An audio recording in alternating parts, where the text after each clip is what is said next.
Last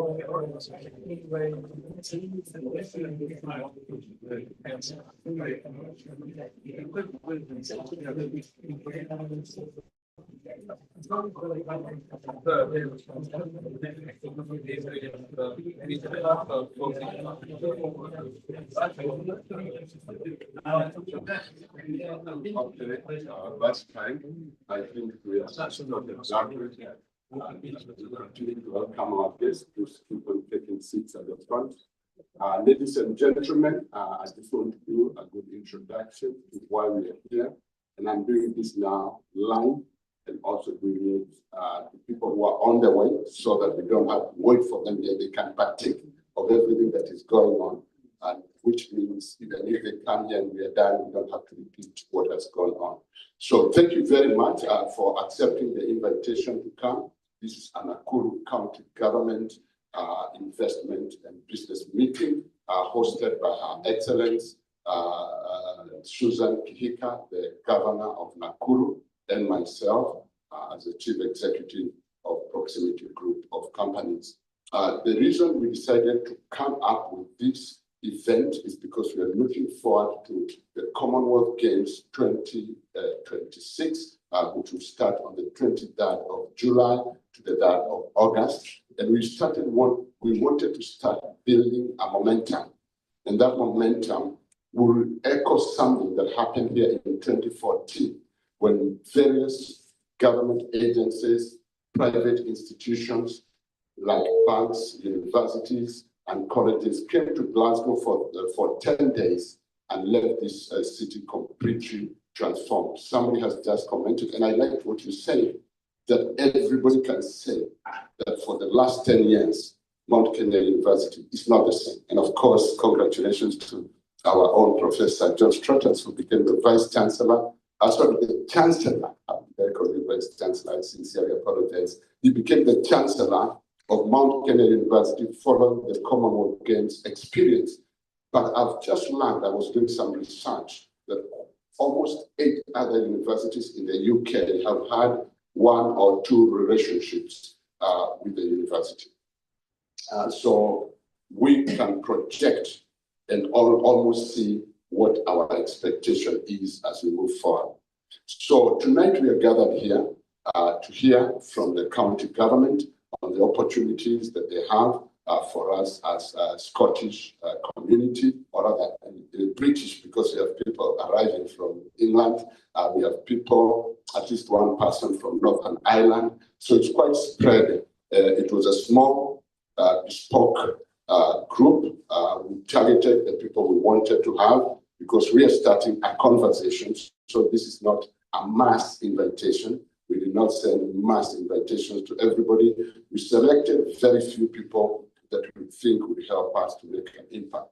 Those of you who have not encountered Proximity Group, that's what we've done in this country and in England for many years. We target specific opportunities, then we link up with very specific people who have very specific skills and ability to be able to do what needs to be done.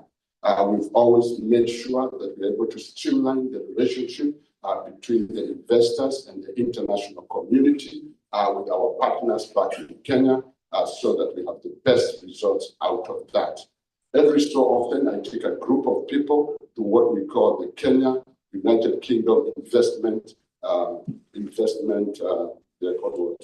John, remind me, trade missions, Kenya, UK trade missions. We were with Ian Anderson, Dr. Ian Anderson. We were there last year together.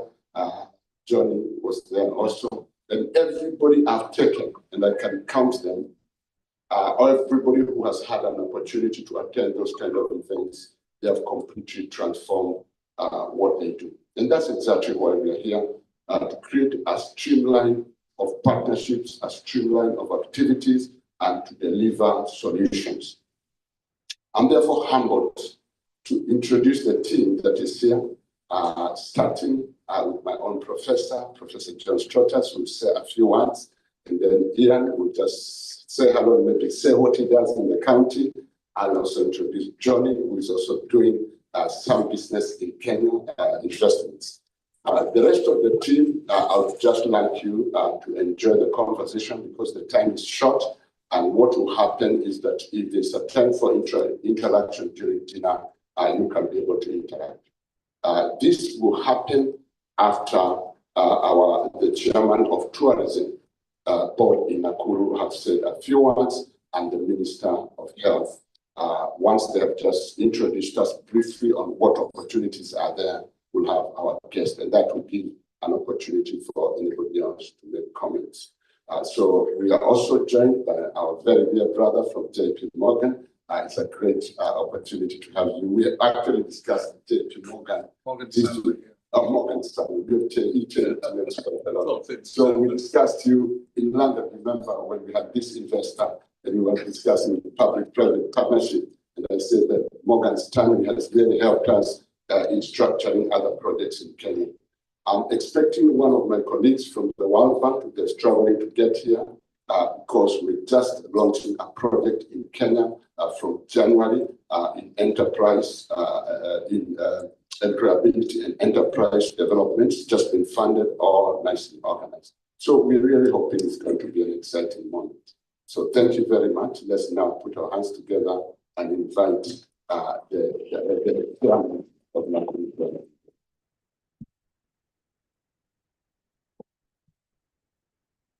Thank you so much, Professor. Good evening, everyone. Good evening, everyone. Good evening. Habari zenyu. Nzuri sana. Do you understand that one? Habari means how are you? If you come to Kenya and someone tells you, ask you habari, you're just asking how are you. Johnny, you've been there. Habari. And the reply is nzuri. Thank you so much. My name is David Mwangi. I chair the Nakuru County Tourism and Marketing Board. I've been in the hospitality sector for the last 25 years. And most of those years I've been in Nakuru. That's where I was born. That's where I was bred. So I understand Nakuru. I love Nakuru. And God has allowed me to chair the board of tourism and marketing in this great county, which is a wonderful county. It is one of the 47 counties we have in Kenya.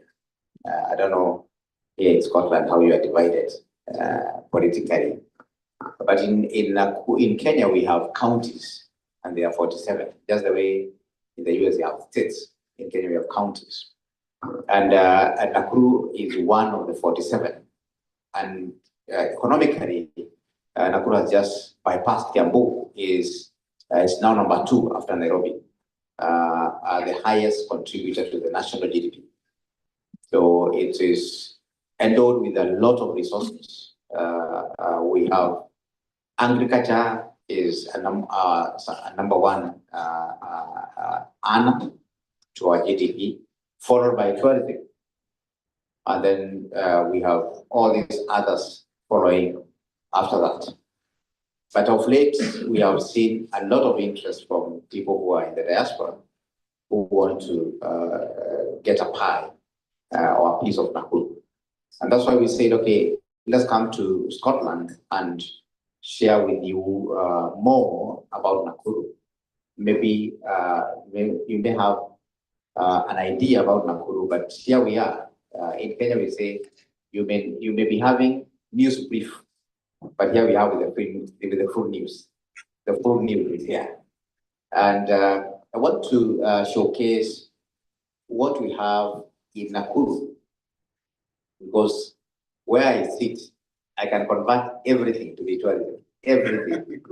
Every sector, including finance. I can call it financial tourism or economic tourism.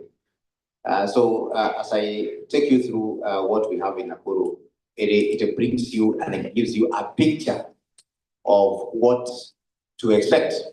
And Nakuru has a population of around 2.5 million people. 2.5 million people. And inside there we have 11 sub-counties, which are represented by members of parliament. So those different colors are put there, shows the different sub-counties that we have in Nakuru.